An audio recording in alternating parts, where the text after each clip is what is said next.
Bonjour à tous.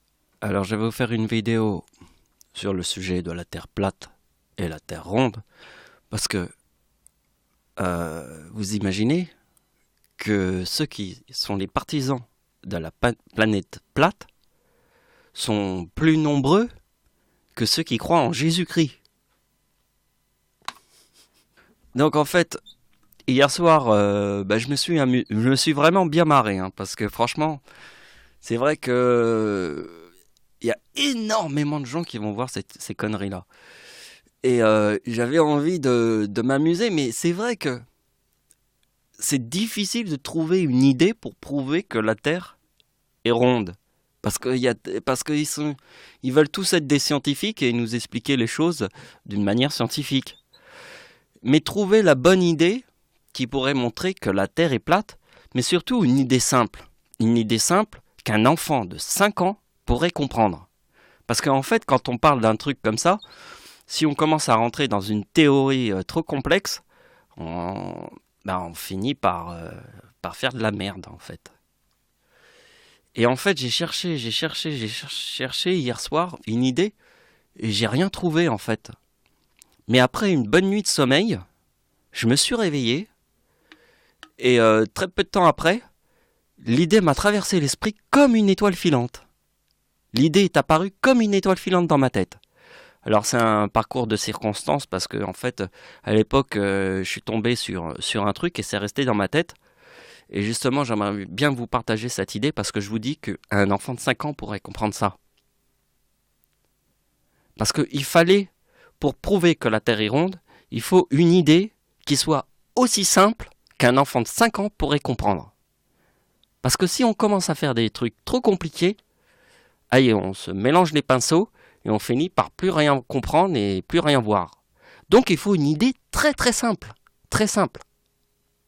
C'est du génie parce que l'idée est trop simple à comprendre. Trop simple. Et vous allez voir comment je vais m'y prendre pour vous prouver que la Terre est ronde. Donc je suis votre guide dans cette vidéo. Alors, regardez ce que je vais écrire dans Google.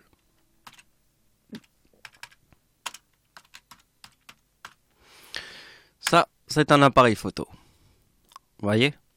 Bon, il vaut quand même 400 €. Mais je le connais pas. Mais c'est simplement, je vous montre cet appareil photo parce que je vais vous montrer quelque chose après. Et vous allez comprendre ce que je vais vous faire voir après. Donc en fait, ici nous avons... Voilà, le mec il utilise l'appareil photo que je vous ai montré là. Le Nikon P900. Et bon, je peux pas appuyer sur ça parce que en fait, on n'a pas le droit d'ouvrir les vidéos et de les filmer. Vous comprenez? Alors, si vous voulez, je peux vous indiquer comment trouver cette page sur Internet. Parce que en fait, ce qui est très important, c'est de voir que là, il nous montre Mars et après Saturne. Alors Saturne, c'est quand même la planète la plus éloignée, quoi. Et regardez, même sur la photo, vous voyez la photo, comment on voit la Lune avec cet appareil photo? On la voit comme ça. C'est réel.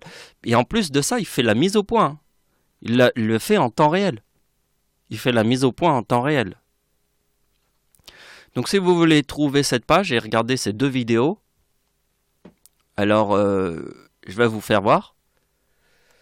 Donc j'ai écrit ce message, voir la Lune de près, mais également Mars et Saturne, etc. avec son appareil photo. Et vous regardez cette vidéo. Bon, maintenant on va parler quand même de ce qui est logique et ce qui n'est pas logique. Bah alors pour ça, je vais vous montrer quelque chose. Autre chose. Je vous demande juste d'être logique. Nous avons un soleil rond, une planète, qui est la première, Mercure, après Vénus, elle est ronde aussi, et puis après il y a la Terre. Alors imaginez-vous la Terre toute plate. Une Terre plate, aussi plate qu'une crêpe. Ici nous avons Mars qui serait ronde, et Jupiter qui serait rond, et Saturne qui serait une planète ronde. Je vous ai dit qu'avec un appareil de photo, vous pouvez voir toutes les planètes qui sont rondes. Et des gens imaginent que la Terre serait une planète plate. Vous voyez, là, il y a une cohérence. C'est quoi une cohérence? un soleil rond, ça c'est cohérent. La première planète devant le soleil est ronde, ça c'est cohérent. La deuxième planète devant le soleil est ronde, ça c'est cohérent. La troisième planète qui est la Terre devant le soleil est ronde aussi. Ben ça aussi c'est cohérent. Ce qui est cohérent, c'est que tout est rond. Alors pourquoi imaginer une planète toute plate comme une crêpe? Ça c'est pas cohérent. On doit être dans la cohérence, parce que sinon on est complètement dingue sur Terre. Et les gens, sur Internet, se racontent que de la merde. Et c'est pour ça que je vous ai montré, avec cet appareil photo, que avec juste un appareil photo, bon, 400 € c'est quand même un bel appareil photo, et on peut voir toutes les planètes de notre système solaire qui est rond. Pourquoi imaginer que la Terre est ronde? Parce que c'est pas cohérent. Que la Terre est plate? Parce que c'est pas cohérent. Ce qui est cohérent, c'est que toutes les planètes sont rondes. Ça, c'est cohérent. Si on peut le voir avec un appareil photo, après, il faut être logique. Je vous ai dit que ce que je vous montre, c'est un enfant de 5 ans pourrait comprendre ça. C'est pas plus con que ça. Donc, je vais pas aller plus loin sur l'idée que la Terre est ronde. Parce qu'on a d'autres chats à fouetter. Et d'autres idées plus intéressantes que de nous amener de la merde. Moi, je vais vous montrer un commentaire que j'ai écrit hier, ici. Et vous allez voir que ça, c'est pas de la merde. Parce que les gens se racontent que de la merde. Alors, il va falloir que leur montrer ce que c'est quelque chose qui n'est pas de la merde. Et je vais vous montrer Albert Einstein et nous allons voir que ça, c'est pas de la merde. Parce que les gens se racontent que de la merde. Je vais vous montrer que les gens sont stupides parce qu'il y a des sujets bien plus importants à traiter que des planètes plates alors que c'est complètement incohérent tout ce qu'ils racontent. Donc moi je vais vous montrer quelque chose de cohérent et vous allez voir que ce que je vous montre c'est pas de la merde. Alors je vais lire ce que j'ai écrit. Albert Einstein m'a ouvert l'esprit car lui aussi il a eu un problème très grave. C'est pour cette raison qu'il travaille dans une bibliothèque. Alors en fait, Albert Einstein, pendant des années, il a travaillé dans une bibliothèque. Vous savez pourquoi? Parce qu'à chaque fois qu'il arrivait devant les gens, avec ses théories, les gens disaient « Non, tout ça c'est une simple coïncidence ». Donc je vais lire. Car les gens ne croyaient à aucune de ces théories, et un jour, il a compris ce que moi aussi j'ai compris. Alors, vous voyez, il a eu une idée que moi aussi j'avais déjà compris. Et en fait, quand il a dit sa théorie, alors c'est pas une théorie avec des chiffres, hein, c'est une théorie orale. Car ceux qui ne comprennent pas quelque chose vous diront toujours la même chose. Ceux qui ne comprennent pas les choses, hein, ils vous diront toujours la même chose. C'est juste une simple coïncidence. Cette phrase est éternelle comme un vieux démon. Albert Einstein a dit « Si tout est une simple coïncidence, comment voulez-vous prouver une théorie? C'est impossible, car tout se résume à une simple coïncidence et rien d'autre. » Donc, si moi j'arrive et je te montre une théorie, les gens vont regarder, vont faire « Oui, mais c'est une simple coïncidence !»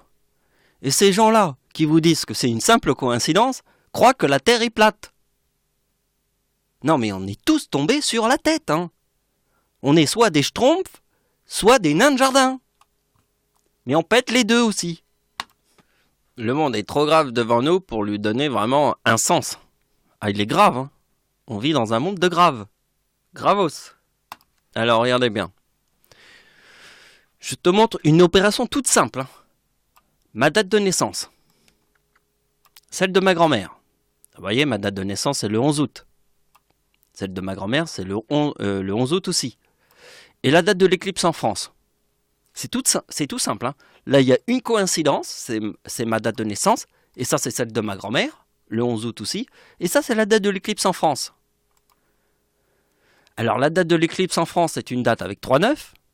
Et regardez bien la date de naissance de mon arrière-grand-père. Il est né sur la date avec 3-8. Donc, l'arrière-grand-père, c'est le père de ma grand-mère, qui est né le 11 août. Et comme moi, je suis né le 11 août, c'est la descendance directe. Vous voyez? Donc après, j'ai fait un petit calcul, mais ça, c'est pour ceux qui connaissent mes calculs, mais j'irai pas plus loin. Mais c'est simplement, rien que ça, les gens vous diront « Oui, mais c'est une simple coïncidence !» comme des gros débiles mentaux. Et oui, mais Albert Einstein vous a dit que si tout est une simple coïncidence, eh ben on peut rien prouver. On est enchaîné. Si tout est une simple coïncidence. Avec un calcul aussi simple que ça, les gens vous diront « Oui, mais c'est une simple coïncidence ». Voilà pourquoi on est dans un monde de débiles mentaux qui croient que la Terre est plate.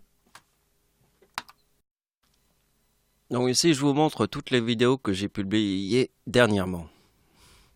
Et on va s'intéresser à ma dernière vidéo que j'ai publiée le 30 août 2018. Alors, je vais vous montrer qu'en fait, c'est dans le titre. Alors, je vais vous expliquer en détail. Comète et tsunami, la science absolue. Alors là, pour vous, ça vous dit rien.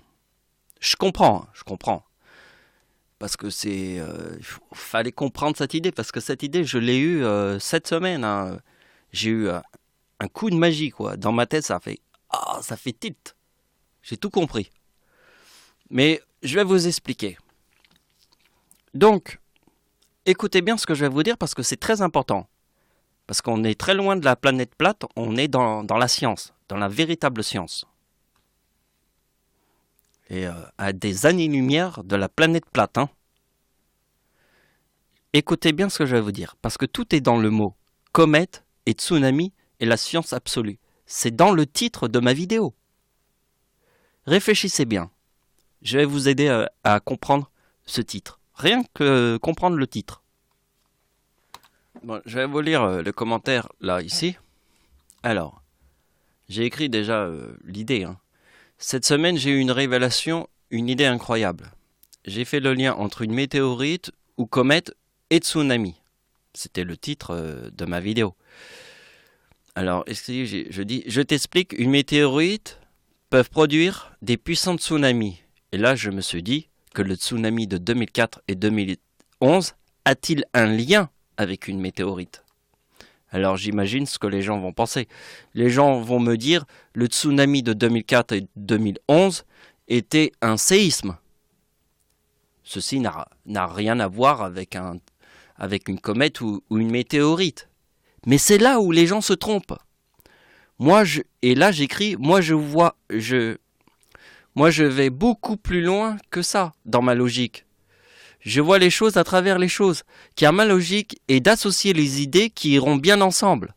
Donc forcément, une comète ou une météorite a un lien avec un tsunami.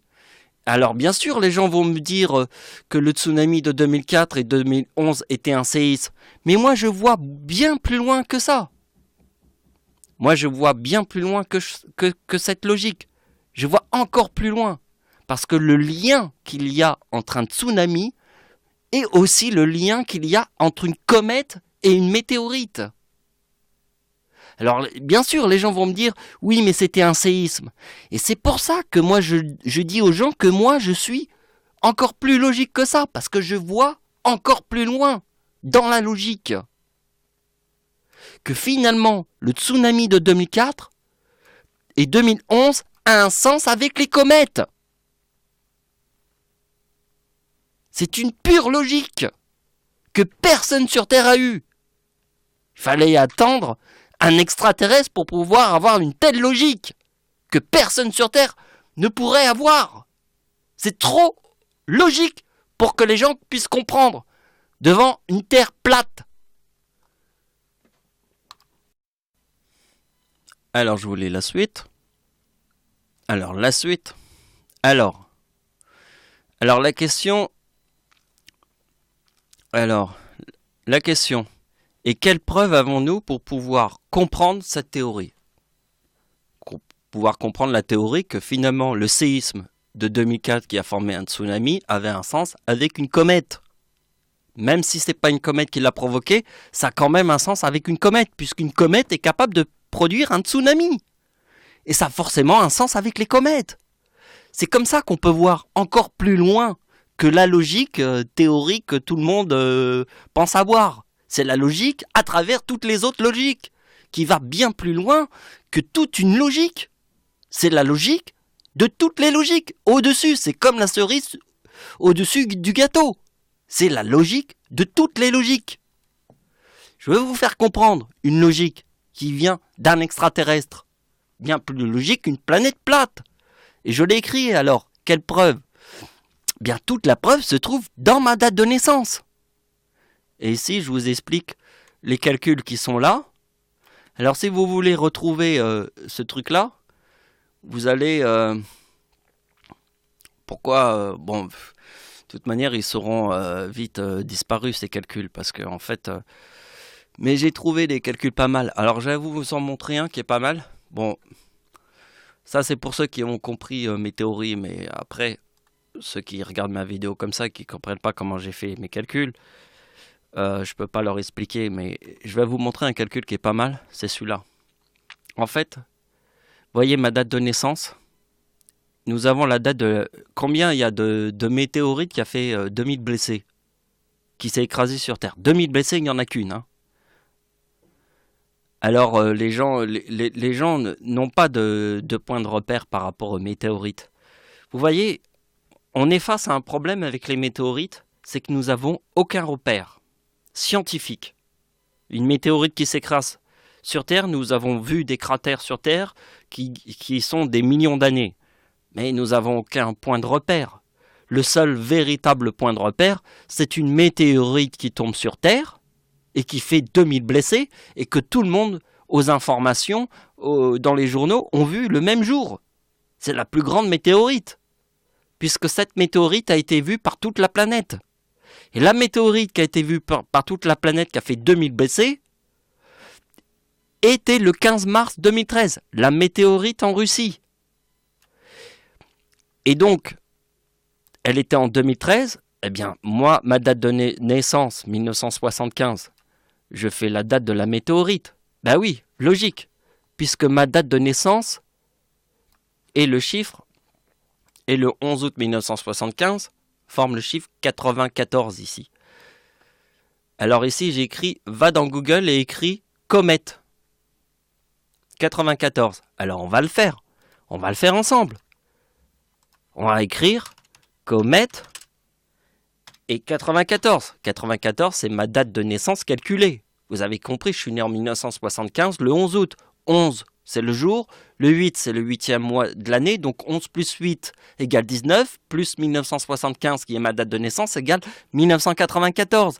Et le chiffre 94 a un sens avec la comète qui a percuté Jupiter.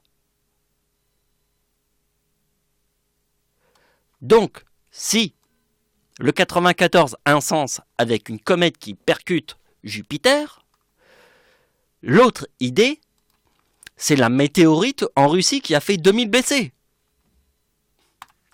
Donc la météorite est tombée en 2013. En 2013. Donc, si je prends ma date d'anniversaire qui se trouve là, le 11 août 1994, ça formera forcément 2013. Puisque c'est la météorite en Russie. Puisque le chiffre 1994 et ma date de naissance calculée. Je suis né le 11 août 1975 égale 1994. Donc, si je prends l'année 1994 et je refais ma date de naissance, j'obtiens 2013. Puisque 94 est la date de la météorite, de la comète qui est rentrée dans Jupiter. Donc si la comète est rentrée dans Jupiter en 1994, eh bien ma date de naissance, le 11 août 1994, te donne la date de la météorite qui a fait 2000 blessés en Russie. Et le sens qu'il y a avec les tsunamis, elle est que sur ma date de naissance, qui est 1975, je prends la date de naissance de mon arrière-grand-mère, puisque mon arrière-grand-mère est la date du tsunami de 2004. Donc, on obtient la date de naissance de mon arrière-grand-mère. Puisque mon arrière-grand-mère est née le 26 décembre. C'est quoi le 26 décembre? C'est le tsunami de 2004. Mon arrière-grand-mère est née sur la date qui forme le tsunami de 2004. Et mon arrière-grand-mère est née en 1992. Donc si je fais la date de la comète qui a fait 2000 blessés sur ma date de naissance, ça donne la date de naissance de mon arrière-grand-mère, puisque mon arrière-grand-mère est le tsunami. Et mon arrière-grand-mère forme le 1930 dans sa date de naissance, puisqu'elle est née en 1892. Vous voyez, le 1992 est là, et mon arrière-grand-mère est née en 1992. Si ça forme le 1930, eh bien le 1930, ma date d'anniversaire forme le 1930 en 2011. Pourquoi je forme le 1930 en 2011? Ben parce que je forme le 2030. Et que mon arrière-grand-mère forme le 1930 dans sa date de naissance. Mon arrière-grand-mère, c'est la date de naissance, c'est la date du tsunami de 2004. Donc comme elle forme le 1930, ma date d'anniversaire en 2011, quand il y aura le tsunami au Japon, je forme le 2030. Si je prends ma date de naissance 1975 plus celle de mon arrière-grand-mère, qui est née le 26 décembre, qui est le tsunami de 2004, parce qu'il y a eu le tsunami au Japon, juste après le tsunami de 2004, je forme le 3767. Et le chiffre 67, c'est la date du tsunami du 26 décembre, qui est le 26 décembre 2004, qui est le 2042. On voit écrit 2042. Et le tsunami au Japon, qui est le 11 mars 2011, forme le 2025.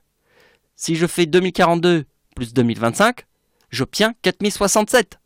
Et le 67, c'est en fait la date de naissance de mon arrière-grand-mère plus ma date de naissance, égale 4767. On retrouve le 67 qui se trouve là et là, pour bien vous montrer que, en fait, les comètes et les météorites ont un sens avec les tsunamis. Car ce qui était logique, c'est qu'une météorite qui tombe sur Terre peut provoquer un tsunami.